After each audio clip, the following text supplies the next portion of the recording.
Hello, everyone, and welcome to episode 51 of the Nurtured by Nature podcast. Today, I'm delighted to be joined in conversation by Manda I, author of multiple books, including the recently published Any Human Power, and host of the Accidental Gods podcast. In this fascinating conversation, Manda and I discuss the incredibly important role creatives have at this time of emergence to help our society envision an alternative future, something we simply can't expect our current governments or systems of power to do for us.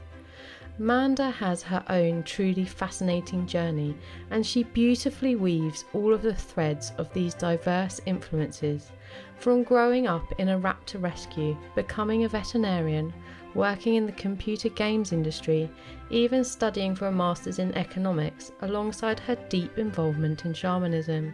This is a conversation that draws on lived experience and deep considered thought, and offers many resources for further exploration.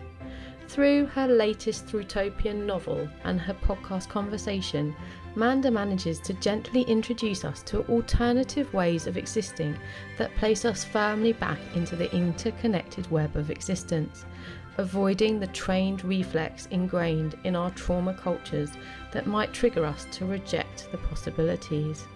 This conversation is a balm to the soul of anyone who feels cast adrift from the exploitive, hierarchical society that we find ourselves in, that in Manda's own words, commodifies grief, destruction and death, and equally reminds us to realise that any human power that exists can, by human agency, be changed. It simply needs enough of us to stop believing in the current paradigm. Manda and I invite you to join us to be one of those people that choose to stop believing there isn't a viable alternative, that whilst the future is unknowable, it also has the capacity to be incredibly exciting. Stepping out of line is a radical act, but what might surprise you is that you won't be alone. All the ideas from Manda's book, like global guardian governance, alternative structures of accountability and economics, are already in existence. They are closer to us than we may realise, and sometimes it is what appears to be a small shift that can truly change the way the story unfolds. Nature is our greatest ally. We just need to find our way back to being on her team. Welcome, Manda, and thank you so much for joining us today on this episode of the Nurtured by Nature podcast. It's really lovely to have you with us, and I'm very much looking forward to talking to you and discussing your wonderful new book, Any Human Power, as well, which I highly recommend and encourage people to go out and get a copy of, because I think it's something we all need to read. But just to get us started, I love to ask my guests to share a little bit about their nature story, and just really how nature has perhaps been an influence or part of your life, or any fond memories to get us started would be lovely. Thank you. Well, so first, thank you for the invitation. It's a joy and an honor to be here, with or without the book. And nature is such an all-encompassing thing. And at any given point, my answer would be different. But actually, at this moment where I'm taken back to is my childhood, oddly enough, which is not a place I visit often because it had its own challenges. Yeah. But my mother ran a rehab centre for wildlife. It was mostly for birds of prey. Oh, wow. But because we were in Scotland, we had a kind of, anyway, we lived on the edge of a big wood and fields and things. And the thing that is coming to mind just now is that way back then, must have been in the mid-70s, so now you know how old I am, there was a rehabilitation of the sea eagles, or a return of the sea eagles to Rum, the island off the west coast of Scotland. And they brought them over from Norway, and they brought them over in a helicopter. Do not ask me why. And nowadays you just become, oh my goodness, the carbon. But then it was, oh wow, helicopter. Anyway, this poor seagull, young male, ended up, the helicopter got caught in a storm, and he ended up with 2 broken legs and a broken wing. Oh my goodness. So he ended up at the vet school where I later trained, and they fixed his legs and his wings, but then he needed somewhere to rehab. Yeah. And so we called him Shorus, Oh, and he came and he rehabbed with us. And so we'd oh, never had amazing. a sea eagle. The biggest thing we'd had before that would have been an actual eagle. But seagulls are very big. Yeah. And we had to feed him fish because he was a sea eagle. So I just have this memory of that summer being the summer where everything smelled of fish. Oh, Because normally everything smelled of failed chicks and mice. And we had yeah. this weird system where we had a very big box in the kitchen. And at dawn and dusk, the baby kestrels and the baby tonials would swap over. Um, and there would always be lots of both because the BBC would show Kes every spring. Yeah. And the kids in East Kilbride, which was the local new town, would think they were going to do Kes and they'd take these kestrel chicks and not have a clue what to do with them. And the lucky ones Oh, ended up somewhere with that you. we could do Yeah. something. And then tourists down the garden. And we made a kind of hammock for him where his legs could dangle through. No. And he would swing around and we'd feed him fish. And he Oh, got really friendly. We had free running kestrels by then because that's how you get the young ones out.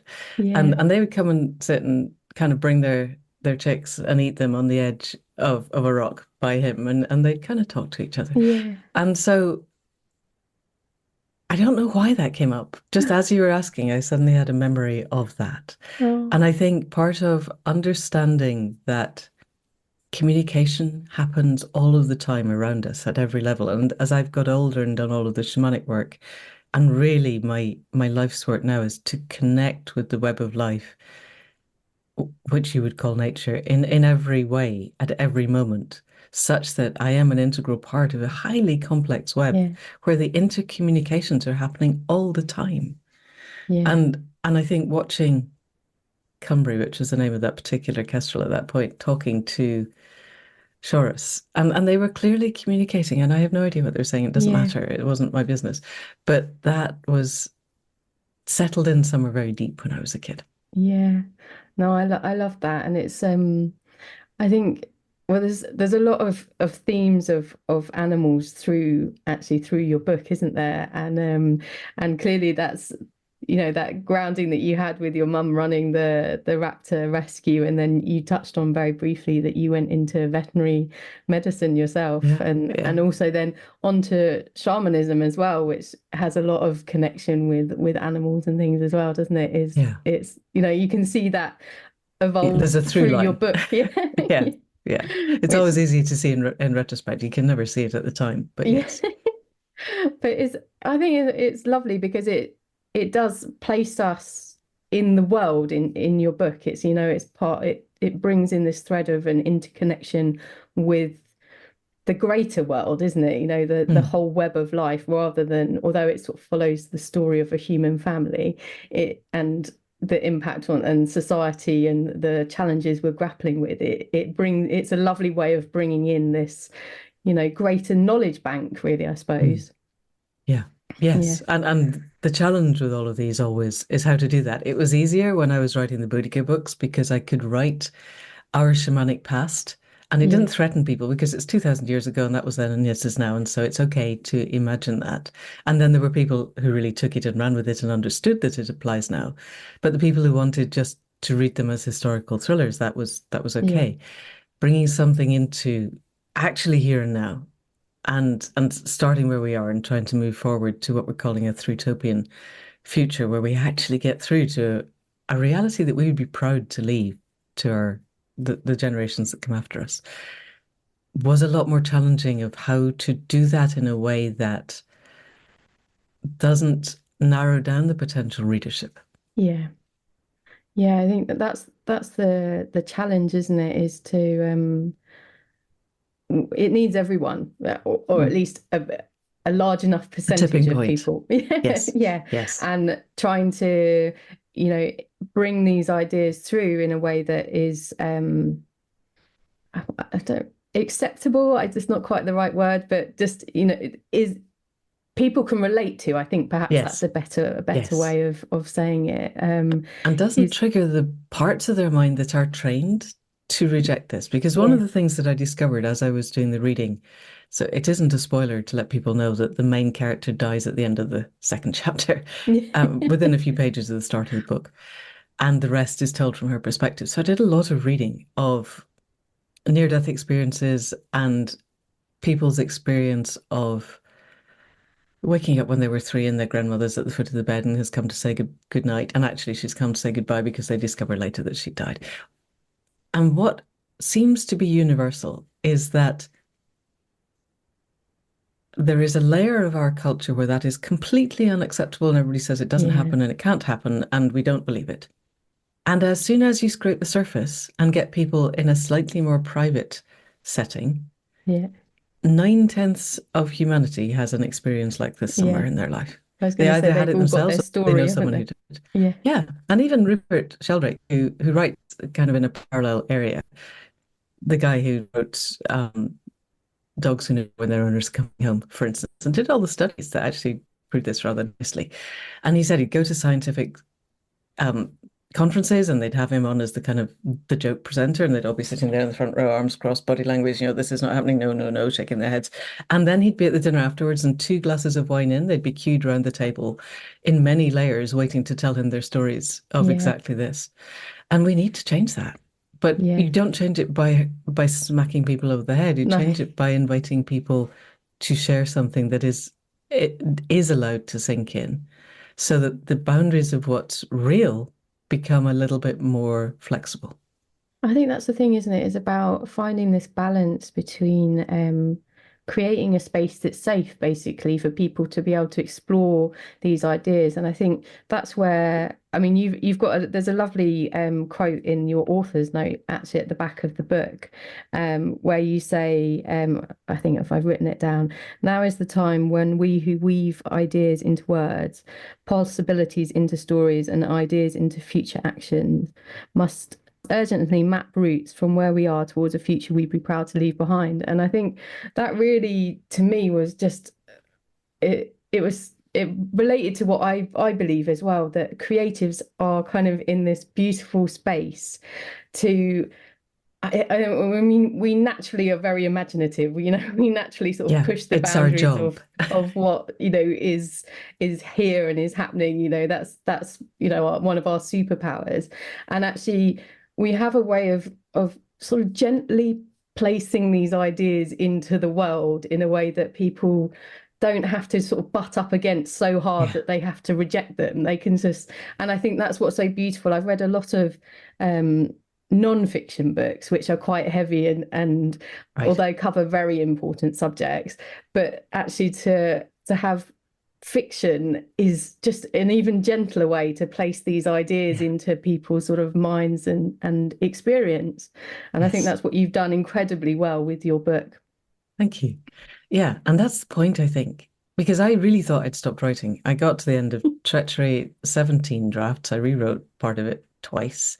And I'm done with this. I don't need to do this anymore. And I'd started the podcast, and we could be doing this live. It Yeah, could be out in real time. And even if we record it and then edit it a bit, it's very fast turnover. Whereas I started writing Any Human Power on the 9th of August 2021, and it came out at the wow. end of May 2024. That's nearly 3 years. Yeah, yeah, And if it hadn't been for the shamanic experience that really the instruction was, okay, now you're writing this book, I wouldn't have done it because first of all, it's incredibly hard work, much harder work than writing historical stuff to imagine a future, a way yeah, into a future. That's the point of Thrutopias is we start where we are and we show a route that is plausible and grounded and we could see us actually walking it. And we could see that it's leading towards something that we would, most of us, really be proud to leave yeah, to the future generations. I want to look 7 generations down the line, do the shamanic journeys to there, look them in the eye and go, guys, did we do okay? And for them to go, yes, yes, you did. And you left it way too late. And you made a lot of really stupid mistakes on the way. But you did it. You did it. You got together. You found the yeah, common values that you could all agree on. You stopped the ridiculous tribal infighting that's burning up so much bandwidth and spinning our wheels on utterly pointless stuff that nobody cares about by then. By 7 generations down the line, who cares? yeah, Nobody about all the tribal stuff that we're in at the moment. But we were able to let go of that, coalesce around a set of values that we all believe in, and then bring the astonishing creativity of humanity to bear on, okay, these are the values. What does the world look like when we bring those forward? And that, as a premise, is a really, I think, quite an exciting premise.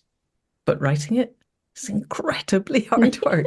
And if I hadn't done the podcast by the time I started, if I hadn't been doing the podcast for 2, 3 years by then, I wouldn't have had a clue. And I think, so this is, you said earlier, I just wanted to bring up that Amitav Ghosh said this a long time ago in The Great Derangement.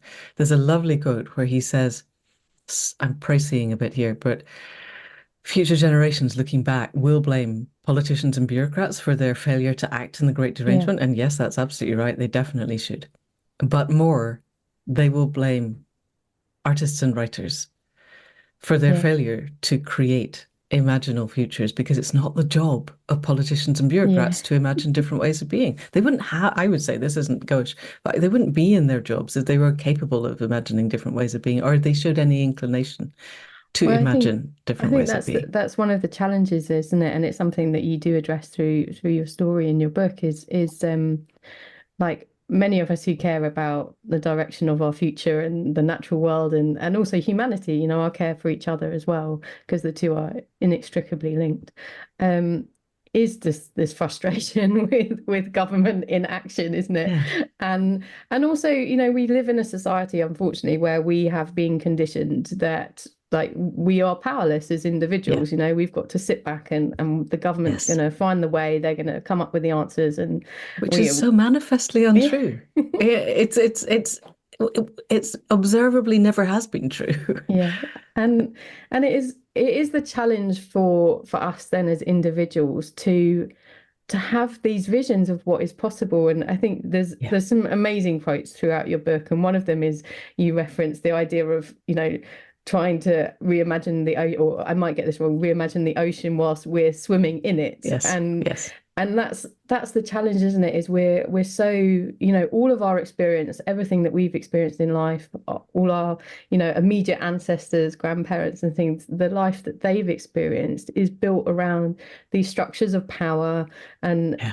and everything that we've got. So this idea of like, how can we do something differently? And I mean, I'm quite lucky that I do talk about this quite often through my podcast, a bit like yourself, and it does challenge you. It challenges you to question these. Another guest of mine called them orthodoxies, basically anything Yeah. that we just kind of over time have just accepted and we don't question, and Yeah. we just adapt into our lives as that's the way it is and that's the way it will always be. And but my partner quite often says to me, well, what's the answer? And I'm like, I don't know.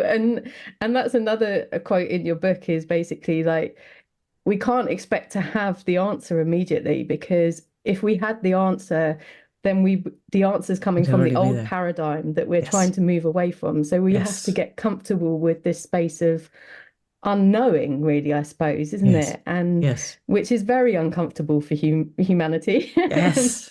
who likes Yes. control. Yes. And we've been told that our heads have all the answers. It's part of our Yeah. conditioning. And I think Yeah, it's that's our education really system, isn't dangerous. it? Is Yes. basically you get rewarded in, early on in life through education. You're taught that, you're good and you perform well if you know the answer. So to Yeah. not have the answer is almost terrifying for It for really us, is. really. Um, Yes. and yeah, But I don't think that's the case in what we would call initiation cultures. I'm really taken at the moment with Francis Weller's concept of initiation culture versus trauma culture. And yeah, initiation cultures are all of 300,000 years of human existence and all of the indigenous cultures that still yeah, exist. And the trauma culture is is what we live in, the ocean yeah, within which we swim. And the definition Weller gives is that an initiation culture, their individuals go through episodic, intermittent, contained encounters with death. And the okay, containment is held by the elders, by the wise people, what we would currently call the shamans, by the tribe, yeah, by the land, and by the web of life. And when the individual hits that margin, that encounter with death, they have already have awareness of how to ask for help. yeah, And if they are able to both ask and then receive and implement that help, then they survive. yeah, Otherwise, the contained encounter with death is not generally survived. But coming back, having been able to ask for help and receive it and understand that we're part of this web, a living part of the web in a way that is integral to who we are. I think there's a really good book called Hospicing Modernity by Vanessa Mercado de Oliveira. I'll send you a link, remind me. And she's Brazilian. Her father was German, her mother was indigenous. So she embodies quite a lot Okay. of internal Yeah. contradictions. And her indigenous grandfather, so her maternal grandfather, said that the definition of colonialism and its or the trauma of colonialism was Yeah. not the taking of land and the killing of people. These are both incredibly traumatic things. We're Yeah. not Yeah. minimizing them at all. But that the core trauma that led to those was the belief that we are separable, Yeah. not just a belief in separation, but a core belief that separability is possible.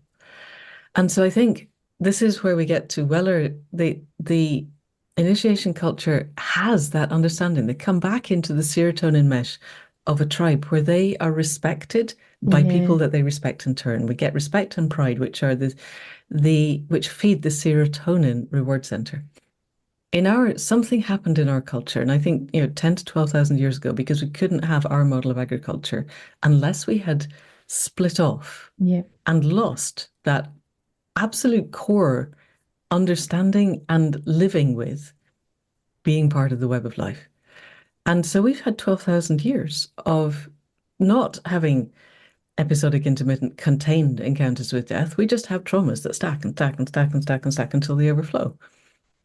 And we have hierarchical structures. I think if you read The Dawn of Everything by David Graeber and David Wengrow, it's an amazing book, Yeah. totally essential reading. And they look really closely at our myth of progress and how it evolved and the kind of Hobbesian myth of Yeah. the noble savage.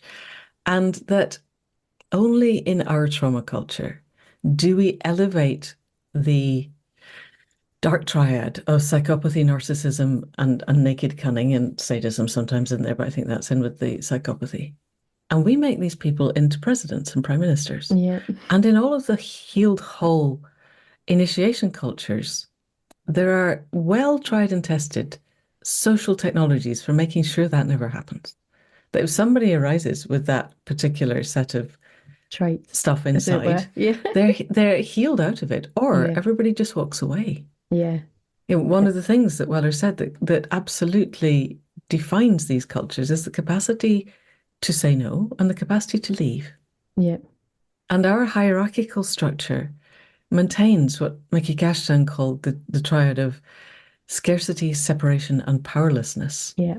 that defines how we think we are. Yeah. And so I think for me, certainly, the critical mass I'm looking for is a critical mass of people who inhabit our culture, because we're the culture that's doing the damage, who have a genuine capacity to understand that scarcity, separation, powerlessness are not it, that we have agency, connection, and sufficiency, and who Yeah. have the real in our marrow knowing that we are an integral part of the web of life, such that we can ask, what do you want me to do in any given moment, and respond to that. And then our head minds don't need to know what to do, they need to know how to do it. And our Yeah. head minds, that's what our head minds are actually designed for, is the figuring out of how to do stuff. I need to write the book. Okay, how do I actually do that? But what I'm writing needs to come from somewhere else.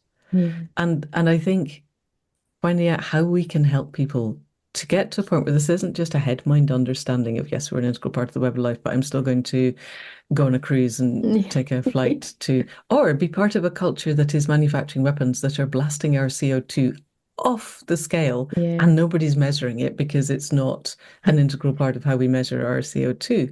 Yeah.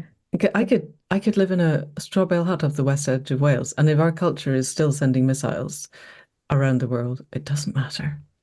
Yeah. I think there's so much there. I mean, one of the things you mentioned, is trauma. And actually that's something that I talk a lot about on my podcast. It's quite a theme that quite often comes up is basically helping people to move through that sort of trauma response, not become stuck in it. I mean, obviously there are Yes, times we when need the to. trauma response is So, useful and safe, and that's why we all have it. But actually just being aware of what's triggering it and why you're being triggered, and how you can move through it and yeah, safely process it. yes. And it is really important. And I think I did I did a course quite a long time ago with an artist who had a um, an ideology that she called trigger point theory, and she basically would map certain things and look for like odd connection points, really, something that was perhaps a scientist or something wouldn't actually pick up on. And as part of the work that I did with her, I was looking at a conservation area in Africa, and one of the things Wow. that jumped out to me there was this impact of trauma on the local people and the local communities. And that particular area had some pretty horrendous like civil wars, and a lot of violence, a lot of human conflict. And actually it was that was quite an interesting experience to be like, well, sort of in wildlife conservation, what would you normally be focusing on? And it was actually like, if you sort of took a step back and were thinking, well, what's really like the root? How can we Right, work with what's sort of underneath all of this? And it was like right, actually like this ingrained trauma that the people had experienced, and how to, help them heal. And then, they would then become more empowered to be able to work to heal and safeguard their environment and have pride over it, so and what did everything it else. take to help them heal? Well, I haven't got the answer to that, Okay. unfortunately, but I think that's the thing, isn't it? Is just being aware of like that we're not superficially looking at solutions that aren't Yeah, actually dealing with the real issues at the root. And I think that's what's really nice about the way you framed the storyline in your book, was that you came back to core values, and you were like, we don't necessarily know the actions to take, but we want to hold these. This is our set of core values, and we want to hold these up, and everything that we do, we measure against these yeah. as to whether we take that step and we take that action. And I think you said right early on in our conversation that those core values are things that everyone can agree on, unless you are sort of perhaps a narcissist, or got those sort of traits that you don't care about humanity and other things. But like anyone who really is cares about anyone around them or anything can agree on those four principles that you raised in your book as the guiding light, really, of what we can Mm. take forward. Yeah. Thank you. Yes. And I think because I frame things very much in the complexity theory of emergence. Yeah. Is that something you talk about quite a lot on the podcast? No, not yet. So Okay. if you want to go into that a So bit more, it's it'd be the lovely. principle is that we are an integral part of a complex system, which is the web of life. Humanity itself, I think, a very interesting way of framing. We have 300,000 years of recognizably human evolution. We have 64 million years since the last mass extinction, and we are the descendants of the 3 to 5% of whatever life survived that. But Yeah. recognizably human, 300,000 years. And for a long time, our means of communication were verbal, or I Mm. would say also energetic. I think there's a lot of energetic Yeah. communication that we don't recognize with our heads, but still happens. And then at some point, relatively recently, we discovered that if you kind of make marks on a bit of stone or a bit of bark or something, you can, we discovered writing. And in Roman times, they would shave the head of a slave, tattoo a message on their skull, let the hair grow back, and send the slave to the person they wanted the message to get to. It's quite a slow means of Yeah. transmitting information. And then we discovered paper and printing, and you could send books across the Atlantic. But in recent times, we've gone from telegraph to radio to you and I talking to each other in real time with full video and audio.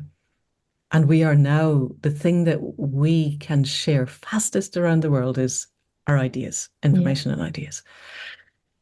And so we have a human hypercomplex system and we exist as part of the web of life, which is a given hypercomplex system.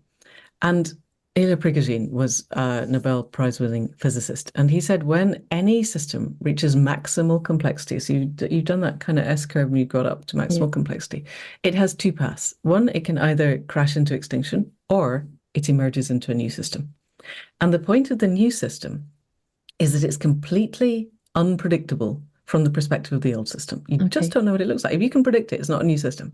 It's just a variant on the old system. Yeah. And so the kind of poster child for emergence is the caterpillar. Because if you and I came down from Alpha Centauri and somebody handed us a little furry caterpillar and said, "What do you think that's going to be when it grows up?" We would have no idea. Unless you knew a lot about Earth biology, is a little caterpillar gets to be a big caterpillar. And then we'd see it spins a cocoon and then it dissolves. It becomes DNA soup. There's nothing of the caterpillar left at all. And then little imaginal cells arise. And in the beginning, they are destroyed because they are seen as other. But then more arise and more arise, and they make little clump together in little imaginal islands. And then the islands clump together to make imaginal organs. And then the organs clump together, and it's a butterfly. And that's the butterfly has very little resemblance to the caterpillar.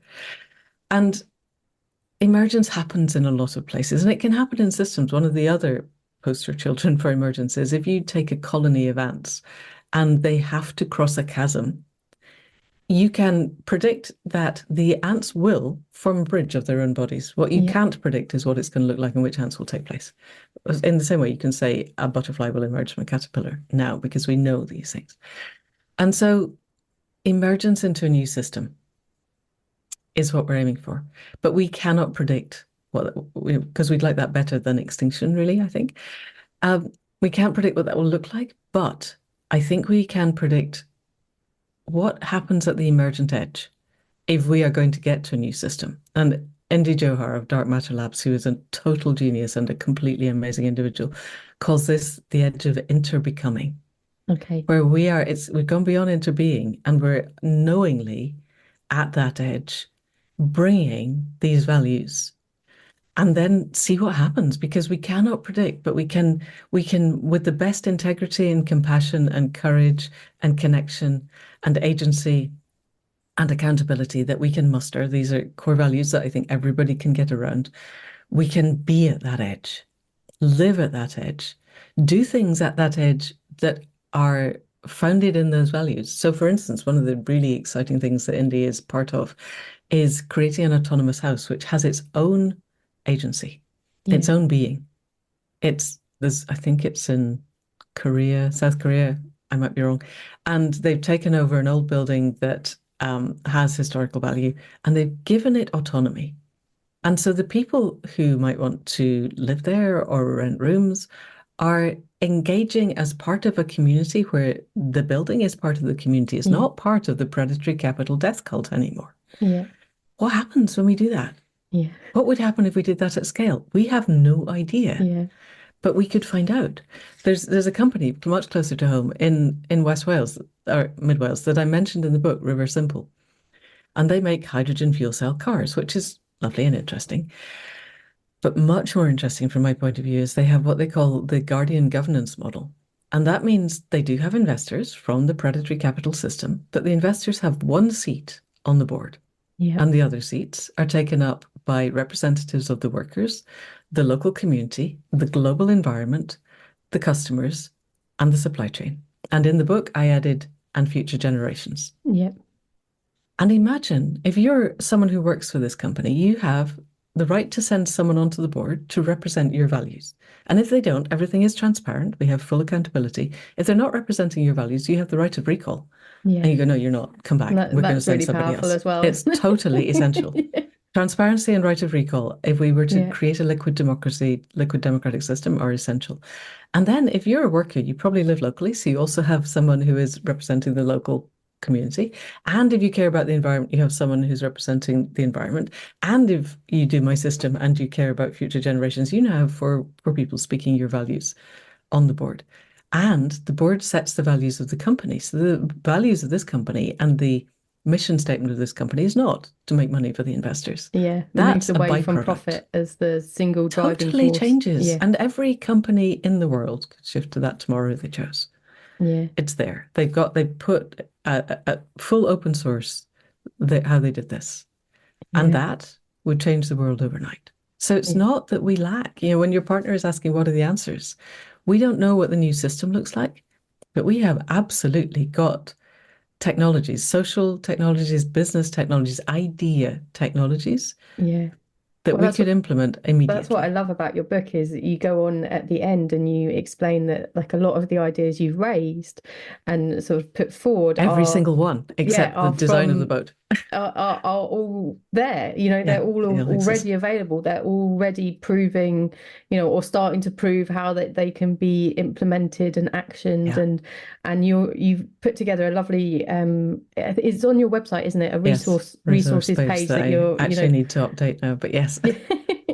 that is available. And I'll have the link to that and all your links in the podcast show notes. And I'll do Thank my you. best to get some of the amazing books that we'll put together a book list as well, because for people as well, because there is so much wisdom out there that is There is. available to us. And I think part of our challenge is moving out of this belief structure that we've become trapped in that Yeah. says there aren't any answers, there is Yeah. no There is no solution. alternative. Yeah, Thatcher actually exactly. said that. Yeah. Yeah. and and it's not true. It's No, it's it's just observably not simply true. not That's the true. thing. Yeah. Yeah, But we have to live it not being true. And yeah, podcasts like this is how, however many people listen to this, people listening, if you can internalize the fact that there are alternatives and we need to live them. We don't need to just think about it. We need to start being them out in the world. yeah, I know it's a cliche of being the change you want to see in the world, but doesn't stop it from being true just because it's a cliche. We need to do that. We need to shape our conversations. We need to stop having conversations based on the bizarre idea that business as usual can continue, because yeah, quite clearly it's disintegrating around us. And we need to start shaping the ways things can be different in our local politics, our parish councils, our county councils, in the way that we eat. I had someone on my podcast a while ago who said if we solve for food, we solve for everything, which is not true. But if we have the value system that allows us to solve for food so that we stop industrial farming yeah, tomorrow yeah, and we eat locally, and basically you want to eat stuff that you could cycle to pick up if you possibly can, and if there isn't anything, start making it happen. yeah, Then we could change the world overnight. We don't, the governments are not going to do it. The governments can't. The system is designed to perpetuate the system. That's the yeah, thing. Until we take over, and that's partly what the book does, is you've read it.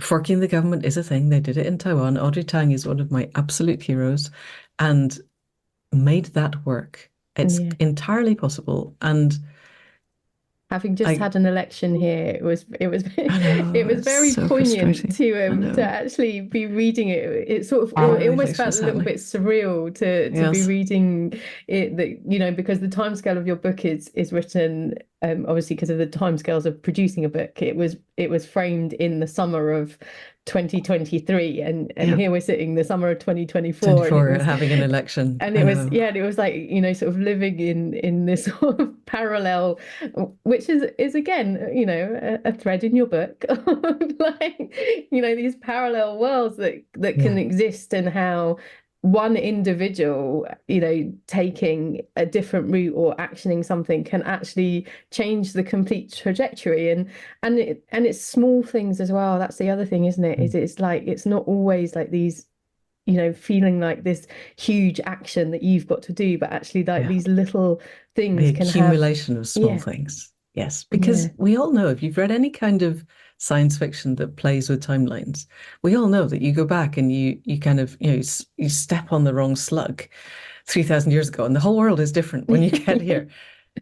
So tiny, tiny things will ripple out and make a difference. But I think the thing people who are listening to your podcast, I think, will get is that the change inside matters as much as the behavioral change outside. yeah, The behavioral change comes from us finding that place of space and connection and living in our heart minds rather than our head minds. And that energetic ripple, I think, is as important as, taking over the local parish council and running it on a donut model, which Yeah. people are doing and is possible. It would be nice to do both, but Yeah. you don't get to the outer change unless you've done the inner change. Yeah, and I love that because another aspect of your background is you did it was a master's in regenerative Economics economics, wasn't at it? Schumacher. And Yeah. yeah, which is again, it's like it's lovely to see how all of these threads of your lived experience have kind of woven Yes, into the book and the story, totally. and yeah, Yeah, totally. And I wouldn't have gone to Schumacher. Economics was not on my radar. I was a vet. And then I was writing historical novels, and economics just wasn't a thing. And then a series of shamanic events happened, and really, really, without any question, where I was being told to go was go to Schumacher and do this MA, which was deeply confusing, I have to say, but was also utterly life-changing. And as soon as I got there, I knew why I needed to be there. And yeah, and everything then, the podcast, Accidental Gods membership, the book, everything that I'm doing now, even the understanding of complexity arises from things that I learned while I was there. So yeah. yeah. I mean, because I think in our current system and paradigm, obviously, like the economy and economics is quite a central point. So it's And like, it's all yeah, bollocks. Am I allowed to say bollocks in your podcast? yeah, I'll say that again if you want me to say it in a different way. We are being lied to comprehensively. Henry Ford, who was a white supremacist, said a long time ago that if the average man, he was also presumably a misogynist, understood how money was created, there would be pitchforks on the streets tomorrow. yeah, The whole of the economic model is a fantasy.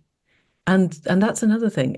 The book is called Any Human Power because Ursula Le Guin said 10 years ago, we live in capitalism. Its power seems unassailable, but then so did the divine right of kings. yeah, And any human power can be resisted and changed by human beings.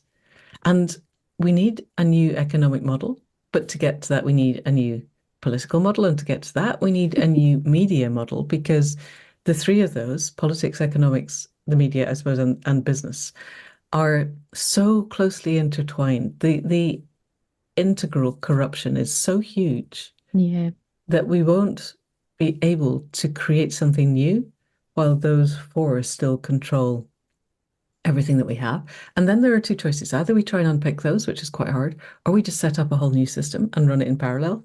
Because in theory and actually in practice, we have the governance that we have by consent. The day the majority of us remove our consent is the day they become irrelevant. And that yeah. applies to money as much as it applies to governance systems. Yeah, and I think for a lot of people that might feel a little bit like too big an idea at this stage, but hopefully, We're it's facing it's extinction, guys. yeah, We need to think it's big. sowing the seeds as well, isn't it? It's like, that someone, and that's the beauty of your story, is it's opening people to these ideas. And it's like, yes, you might sort of, get a little, slip back into that trauma response.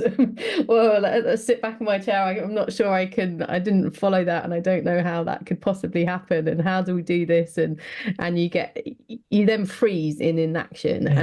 and that's, it's completely human and everything else, but it's about, just taking a bit of a breath and going, well, actually, that you have, and we just mentioned, you have got this amazing resource. Like, go and educate yourself. Go Yeah. and listen to Listen to this listen to your podcast. podcast, the Accidental Gods podcast, which is fantastic, and I would highly recommend people going and listening to. You've got a huge wealth. You've been going for good several years now. There's a Yeah. huge wealth We'll of. have our fifth anniversary this winter solstice. Yes. Oh wow. And there's a huge amount of information out there. Like, we don't even need to imagine it. Like, Yeah, yeah, it's all we there. we Exactly. can go and Yeah. support other people. And that's a big thing for my podcast, is letting people know that, actually being a supporter of others is Yes. really powerful as well. Like, you don't Yes. have to like reinvent it yourself. You have to just, find people that you align with, who are, taking those first few steps on the, Yes. this new trajectory for Yeah. humanity, and go and be a cheerleader for them as Yes. well, because Create that's those, yeah, connections, and the communities of place, purpose, and passion are so important. And in support, you're beginning to create that serotonin mesh community instead of the dopamine drips that yeah. defines our trauma culture. One thing I would say, you said the freeze response is common to all of humanity, and a week ago I would have agreed with you. I am reading Tyson Yonkaporta's new book. So he wrote Sand Talk. He's Oh obviously yeah, yeah, he's first indigenous First Peoples Australian, and now his new one is called Right Story, Wrong Story. And Right Story is the Indigenous story, and Wrong Story is our culture story from his framing. And there's a really interesting thread through it. Quite near the beginning, he tells a right story. He tells the story of the making of a dugout canoe. And at one part, the adults are busy making the canoe, and the kids are playing in the north bank of the river, um, leaping in and out of the water because it's safe today and it won't be tomorrow. And he just leaves that there. Oh, yeah. that's interesting. And later on, many pages on, he says, we who live in Right Story, we don't have the fight and flight response that you guys have because we know where the predators are always. Okay. And that really changed something in me. And it made a lot more sense of something that Vanessa says in Hospiting Modernity, because she wanted to marry a Spanish man or a man of Spanish origin. Yeah. And her indigenous family, the indigenous side of her family said, no, no, you can't do that. He won't know how to laugh properly. He won't know how to laugh in the way that we do. And he'll get bitten by a snake because he won't know where they are. And at the time, I didn't really understand that until I read Tyson. Thought, when you are an integral part of the web of life, you know where the predators are always. And the web knows where you are. And it reminds me, I could have said when you asked about nature many years ago, I when I was still being a vet, I was really, really, really tired. I'd had 2 days without sleep. And I went down to visit friends in Surrey, the people who I really were my kind of energetic parents. I Yeah. loved them beyond anything else. And she had a couple of working Cocker Spaniels who just had litters, and the pups were old enough now. Both bitches could come away, and I had two lurchers, so that's four dogs. And I think I brought another couple, and I took them all off onto the local wildland. And I was in a state where my head mind had basically fused and gone. And for about an hour, I was an integral part of that pack. And I knew exactly where every dog was, and I knew where all the rabbits were. And everybody knew where everybody else was. And I understood at last the thing. Dog training is one of my things. Now we're into trauma-informed dog care and concept training. And back then I was more into positive reinforcement. But I had a lurcher. I would spend hours simply trying to get her to walk within a reasonable distance of me and not be, a mile away. And and then I'd go off with a friend, and she was a pest control, and she had a hunting pack, and all the dogs would just organize themselves. She had ridiculous numbers of dogs and Yeah. uncounted numbers of terriers, and they would just organize. And I'd be like, I spend however long trying to train Inca to do this, and she just slots in and does the thing. How does that happen? And then that moment, I was part of that, and it was happening. So what I take from that is it's possible Yeah. in our culture for this to happen, and it is a thing. And what would it feel like? And I think the really important thing, because yes, you're right, I can present here, look, we just need a totally new governance system. Audrey Tang is creating this new governance system, liquid democracy as a social technology. What does it look like? What does it feel like? And that can really frighten our head minds. But another way into this is, what does it feel like if I wake up in the morning in a place where fight and flight, freeze are not a thing? What does it feel like? What would I like to feel like if I were to wake up and I felt really whole? And for me, that would be waking up feeling really confident and safe and connected in a world that I believe everyone came with good faith and integrity and courage and compassion, where we had agency and accountability, where I am being the best that I can be, that only I can be, knowing what that is, surrounded by people who are doing likewise. And I can totally respect the people around me for being the best that they are being, knowing that I have their respect. That's a serotonin culture. Yeah. Serotonin being one of the reward networks of our brain. What would that feel like? How would I feel in that? And then how do I get there? Yeah. And Yeah. and that's a much easier. And how do I be that now? Because it's not something that needs to happen 10, 20, 30 years from now. It needs to happen now. How do I live in the world where that is the way that I am being? And if there are places where there's friction, which is going to happen, what are my resources? What Sophie Banks called micro returns that help me come back to that place of connectedness and agency and sufficiency, which is the opposite of the scarcity, separation, and powerlessness Yeah. that absolutely are integral to keeping us in a state where basically we exist to pay bills until we die. Yeah. And that's not what we were And they born keep us for. under control, don't they, as well? Yeah, they That's just keep us scared. Rob yeah. Hopkins says predatory capitalism is a disimagination machine. Yeah. Because if you're in fight and flight or freeze, if you're in any of the sympathetic or ventral vagal overload, creativity is almost impossible because you're focused on survival. To get to the creative space, you have to be in dorsal ventral space. And how do I do that? In every moment of every day, what does it take? What brings me closer to that? What gives me that sense of gratitude and compassion and joyful curiosity that are the hallmarks of a really vibrant heart mind?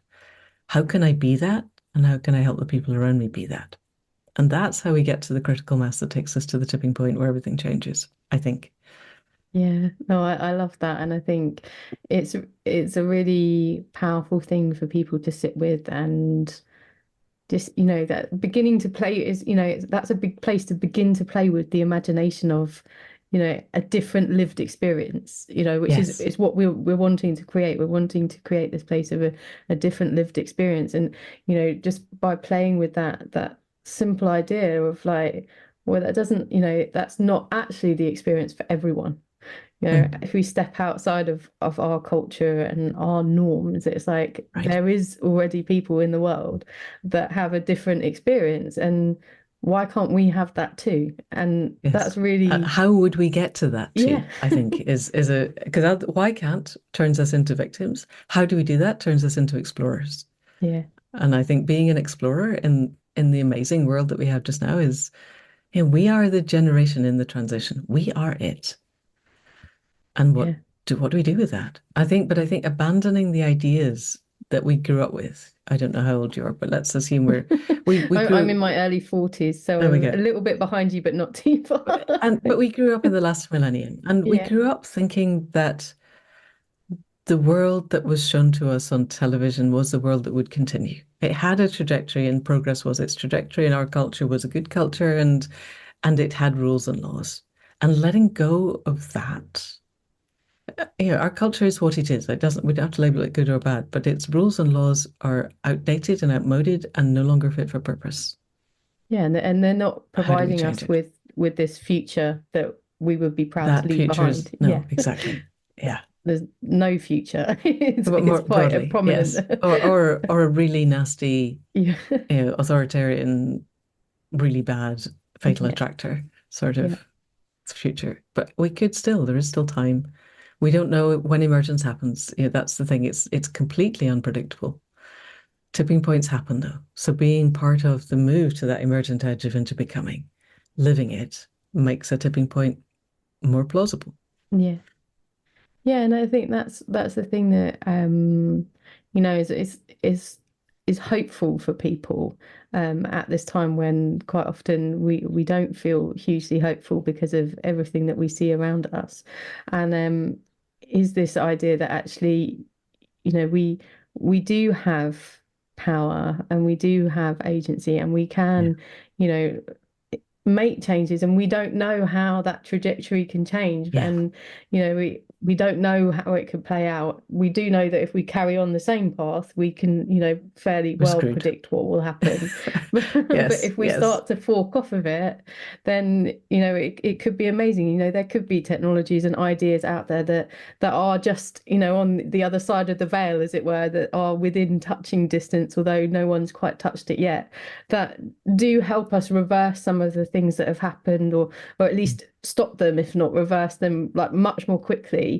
than we envisioned. I mean, there was I had a lovely guest a little while ago, Osprey, Oh, who Asperiorial Lake. yes, Yes. Yes. from the We Can, and she talks about an Yeah. amazing project in the DRC, in Tombe Forest, and the ladies there have been planting native trees to assist the rainforest and reverse some of the deforestation. And the scientists that they'd spoken to at the time that they started the planting had said, sort of 40 to 50 years, we might start to see, the forest begin to play a part in Mm. regenerating itself alongside the trees that you're planting. And in fact, they've seen that within the first decade. I think it's just Yeah. over 9 years. They're already Yeah. seeing actually Yes. nature is doing things that they didn't expect to do in that time frame at all. Their time frame was Yeah. 40 or 50 years, and nature's gone, hang on a minute, here you go, Yeah. 10 We can do years, it. and we're Yeah. we're on your side already. Yes. So I think that I mean it's things like that. I mean, hope is not blind hope. I often talk about active hope. It's not Yes. just sitting Joanna here Macy and Hope. yeah, yeah, Yes. not sitting here and being like, well, someone else is going to do it. Like you've got to get up and play a part and be Yeah. part of the solution. But actually, don't buy into everything that that you're told that there isn't Yeah. a hope. There aren't ways to do things, and that's what I love about your book, and I hope everyone will read it and it will just give people, those little sparks of information, inspiration of like what is possible and that there are things that they can go out and do whatever their interests are because Yes. it will take all of us, it's not Exactly. whether you're, probably listening to this, you're likely going to be a little bit more nature orientated, but Yeah. even if your driving factor is, caring for people in your community, like, the human community, um, there's it needs all of us really, and Yeah. just to be Even if your driving inspired. factor is making widgets, Yeah. you could turn your company into a global guardian governance company Yeah. tomorrow. And by the day after, you might not be making those widgets. You might be making something else, and that's okay. Yeah. And I just as a concept of tipping points, I interviewed Jenny Gretve, who is a designer and architect and wrote a really interesting book. And she said that she was at I think, a conference of hedge funders, something similar in Scandinavia.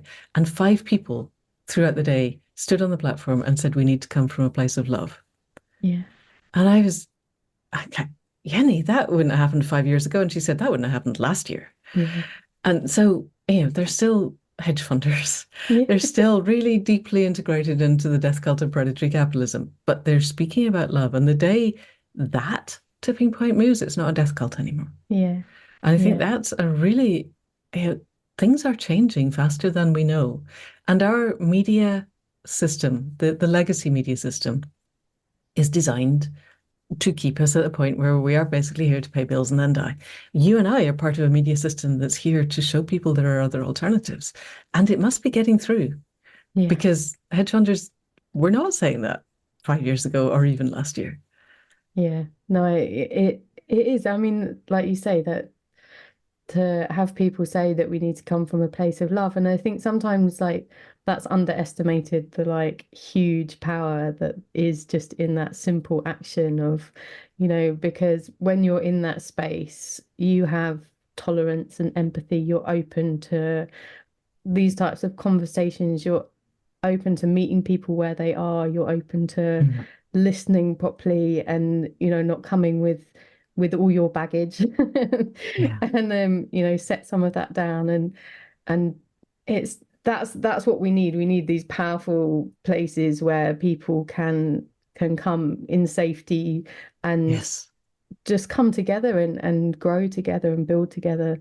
And yeah, and I'm just I feel like we're probably at the stage that we need to look to wrap up, but it's just I mean I love your book. I love your Thank you. podcast. I think, the spaces like this that just are an opportunity for people to educate themselves, to learn, to, realize that you don't have to have the answers. You can go and, you Yeah. know, join with Just other do heart people and connection. support them. And, there is this whole huge possibility, and we should be excited about that. Yeah, Like, I think that's the key message is this the future is unknowable and potentially incredibly inspiring and exciting and wonderful and generative, and we can make it so. And yeah, the fact that stuff is being thrown at us that makes it seem like that might not be the case is because various people have the agendas to keep us in line. And stepping out of line is a radical act, and let's be radical. yeah.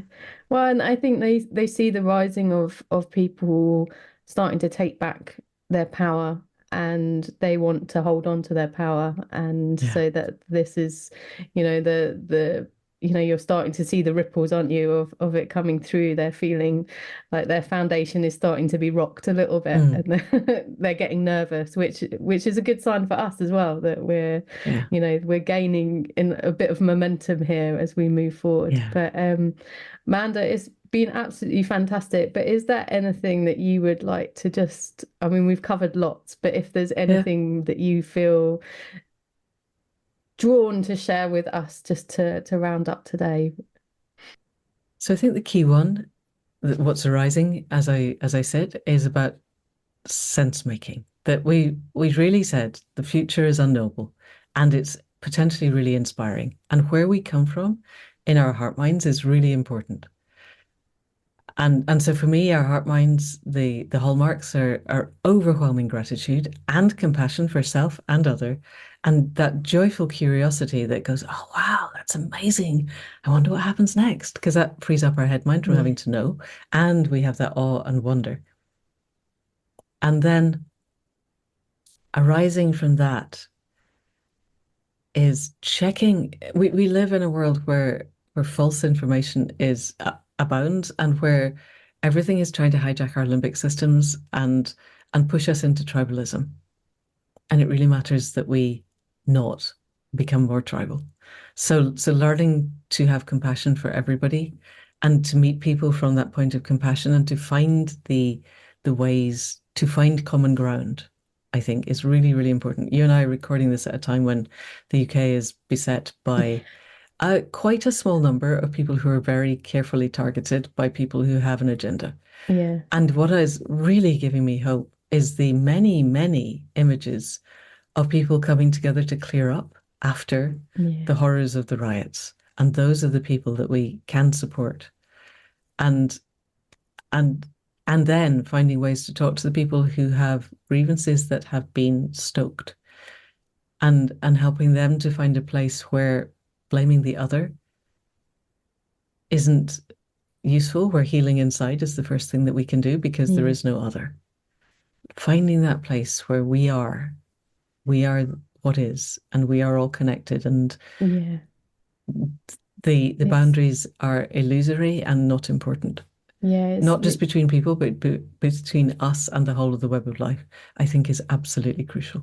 it's setting ourselves free from this idea of separation, isn't it? Is really, Yeah, really realizing, and blame is an element of easy. that. Like you can't blame someone else without feeling separate from them.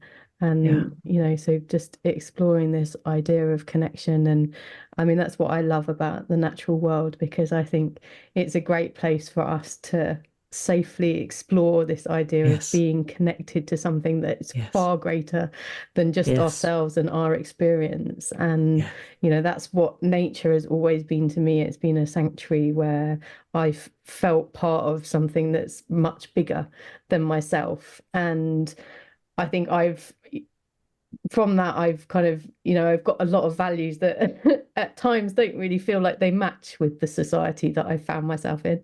There we And go. Let's build the yeah, one that they do match with. That yeah, would be but good. and that's it, isn't it? It's, it's sort of, I think a lot of people that are, you call it the emergent edge, have found themselves sort of, at this emergent edge, perhaps not necessarily leaders, but just a little bit more brave Just be in there. sort of sitting there for Yeah. longer than others. Of they often have these traits of just feeling that actually they were born in a place they don't quite fit, and Yes. they're the people that need to actually sort of go, well, how do we create the world that I feel that I fit in? Because actually that's our Yeah. signpost, that's our goal towards realizing that there is something different and we already feel it, and how we explore into that and share it with others to inspire them to join us. Yes. Yes. Oh, And we do it through podcasts, yeah. amongst other things. So there we go.